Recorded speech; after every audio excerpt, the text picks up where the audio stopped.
Hi everyone, this is our second attempt at our live chat with Sharon Lashley from Climate Action North. I think we just had a few connection problems there previously. Fingers crossed we are now able to go live and have a chat about their brilliant Pollinator Parks initiative. So I can see, that Sharon has now requested to join, so hopefully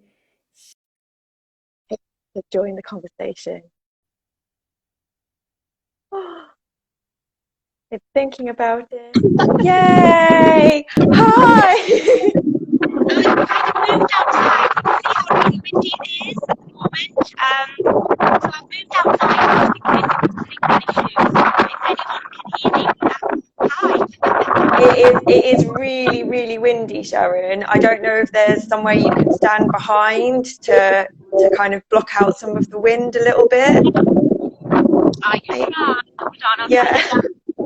Oh, right. How's that? Is that any better? That's a little bit better, yeah.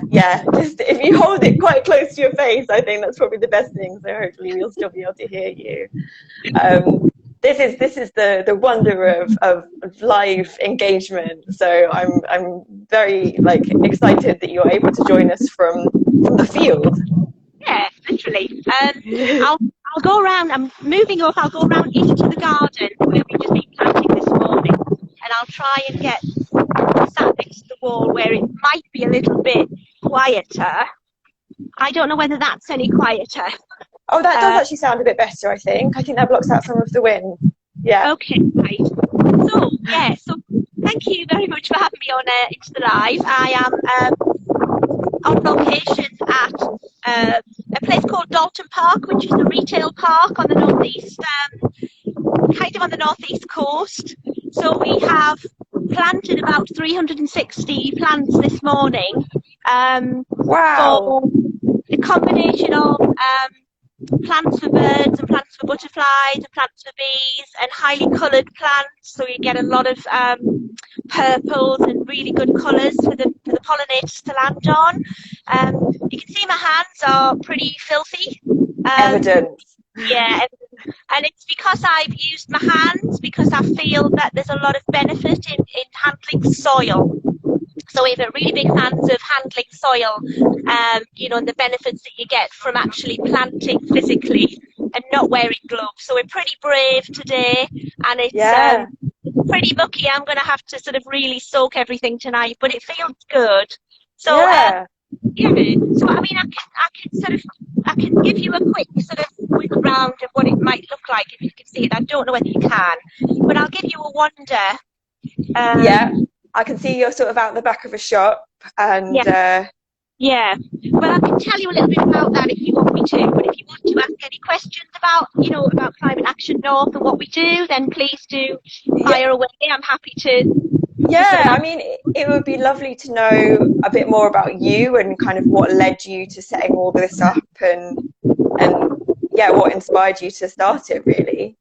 Yeah, I mean, I am an environmentalist anyway. I have been for the last 30 years. I've always worked in the environmental field, and I've always done things like environmental management systems, and I worked in the plastics industry for a while and did my whole environmental management system running a waste transfer system in the plastics industry.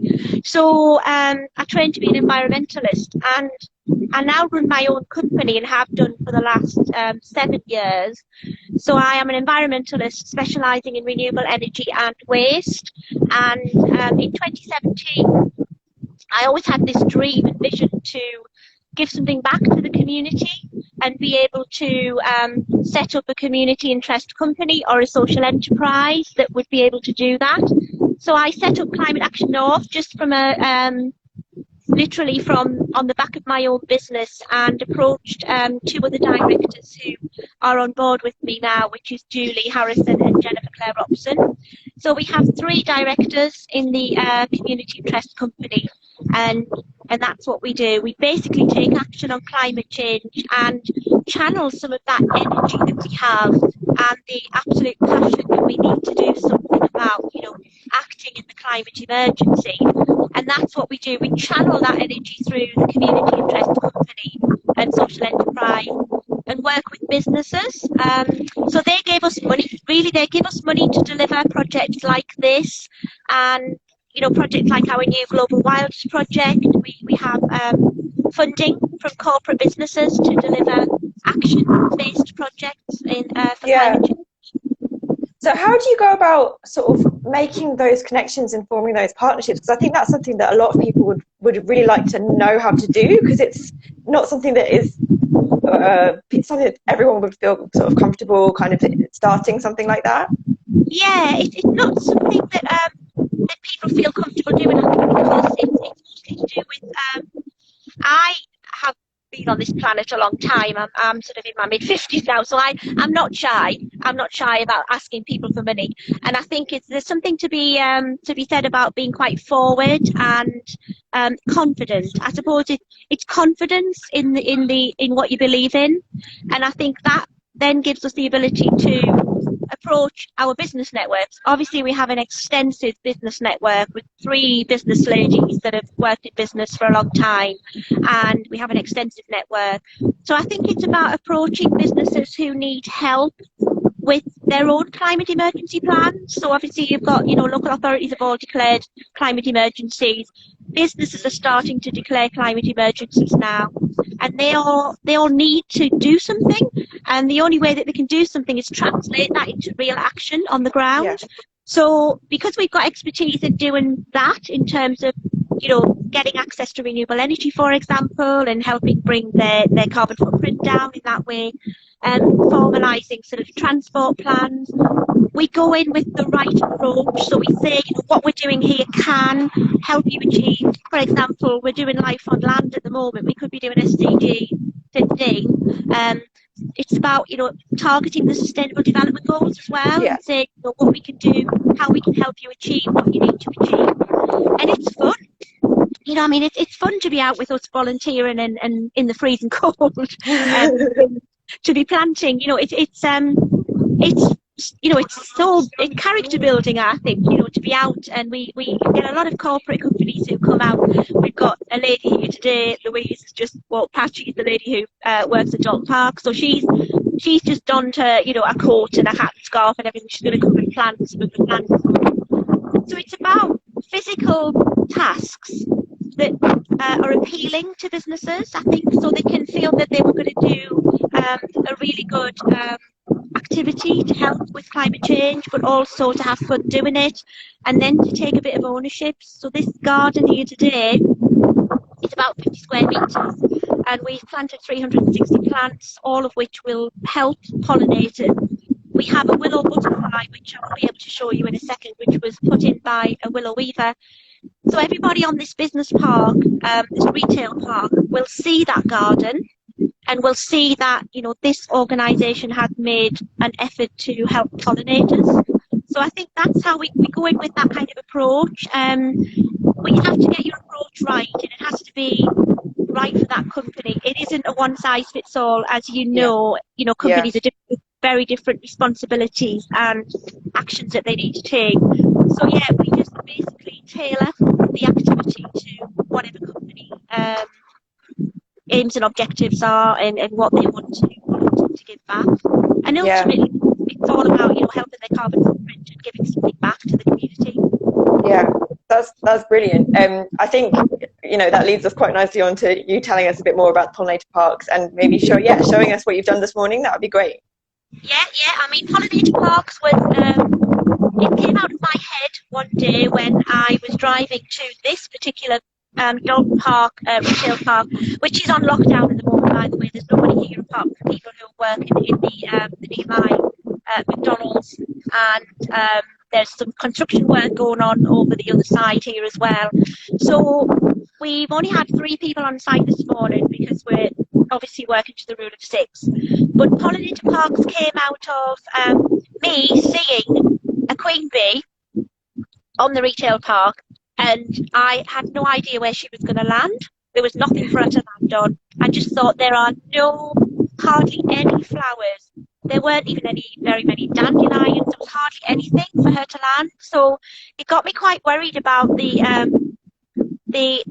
sterileness, I suppose, of business parks and retail parks, that there's no real flowers.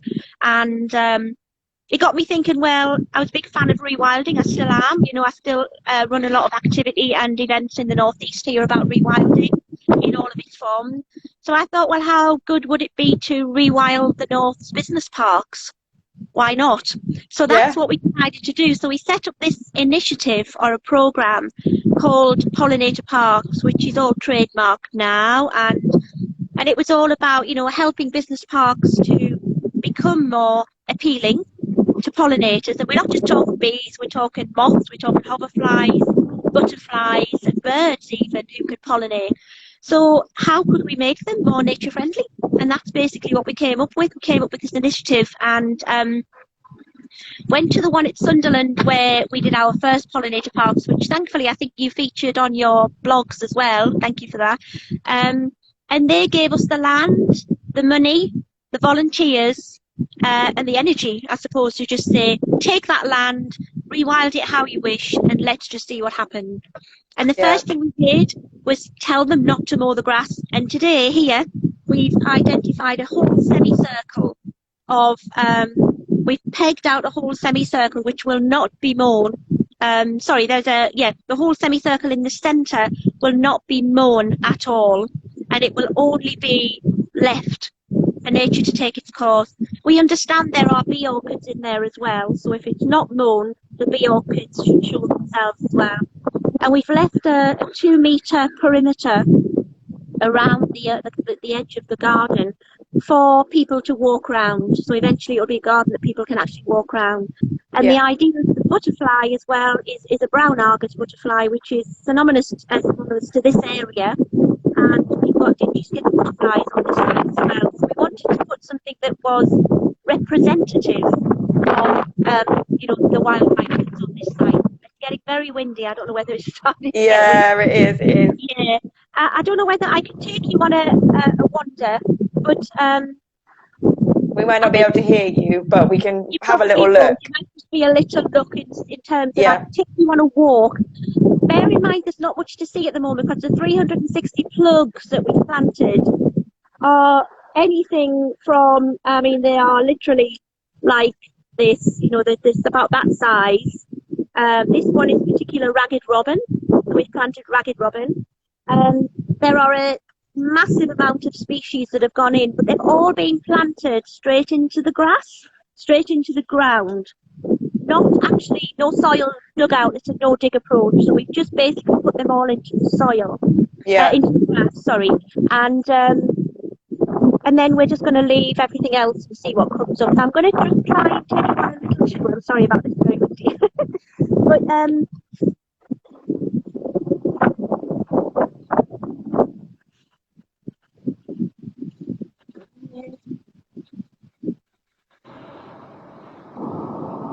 I mean, what you can see there, can you still hear me now? Yeah? Yeah. What you can see is virtually what looks like a load of grass, really. But inside that grass are lots and lots of plugs that have been planted. Just for example, I find you one that looks fairly happy to be there. That one there. Oh yeah. Yeah? Yeah. I'm just trying to show you how they sort of fit into the ground. So they've literally been sort of, I mean, we've got things like hawkbit as well, which we've got standard natural sort of,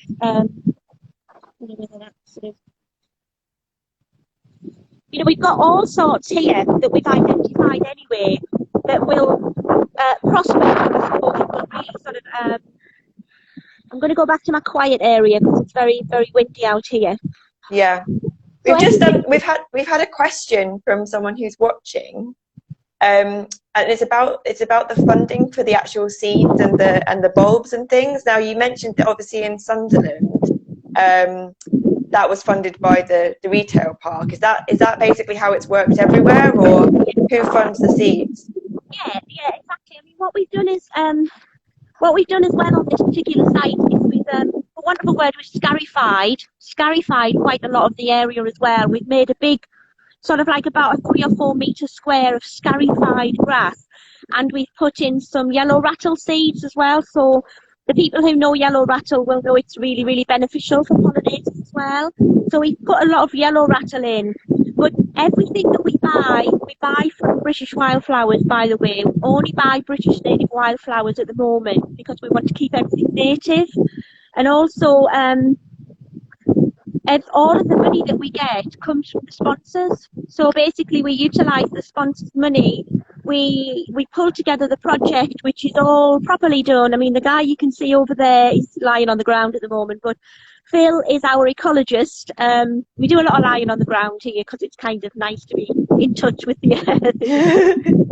But Phil's actually our ecologist on the team, and he's just busy sort of scattering bits of, I don't know whether you can see it, but basically Phil is our ecologist, and what we do is we design the gardens based on the terrain.